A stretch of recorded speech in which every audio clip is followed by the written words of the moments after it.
আমি ডক্টর ইউনূস আমাদের sir Nobel জয়ী, আপনার দৃষ্টি আকর্ষণ করছি।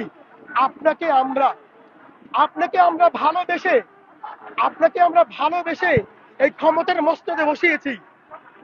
এই ক্ষমতার মস্তদে আপনাকে আমরা বসিয়েছি। আল্লাহ আমরা উসিলা, আল্লাহ বসিয়েছেন। আমরা আশা করেছিলাম যে আপনি ন্যায়ের শাসন এই দেশে কায়েম করবেন। আপনি কে আপনাকে কে আপনাকে মাথায় গুলি ধরে আপনাকে আপনাকে থমকে রেখেছে? কার কার ইশারায় আপনাকে থমকে আছেন? আপনি সেই আপনার জানাজাতে আপনি হাদির ভালোবাসা লালন করেন, হাদির আদর্শকে আপনি লালন করেছেন বলে আপনি সকলের কাছে আপনি স্পষ্ট বার্তা দিয়েছেন। কিন্তু আমার প্রশ্ন হচ্ছে, সেদিন আপনি কেন বললেন না যে হাদির বিচার এই বাংলায় হবেই হবে? কেন বলতে পারলেন না? কে আপনার কণ্ঠ রোধ করে রেখেছে?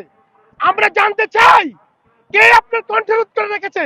ওই ওই আধিপত্যবাদের মুখোশ উন্মোচন করুন। ওয়াল্লাহি, ইনশাআল্লাহ সমগ্র 16 কোটি 17 কোটি জনতা আপনার জন্য লড়াই করবে।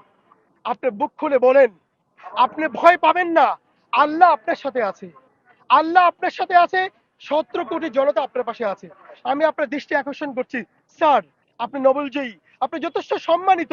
আপনি আপনার শেষ জীবনটা সোনার মানুষে পরিণত হবেন। আপনার কাছে অনুরোধ, আমি হুসাইন আল আজাদ বলছি, আমি আপনার দৃষ্টি আকর্ষণ করছি, আপনি অনুগ্রহ করে ওই আধিপত্যবাদের মুখোশ উন্মোচন করুন। আমরা শুধু বিচার চাই না, বিচার চাই না, একজন হাদি মারা গিয়েছে, লক্ষ হাদি তৈরি হবে ইনশাআল্লাহ তাআলা।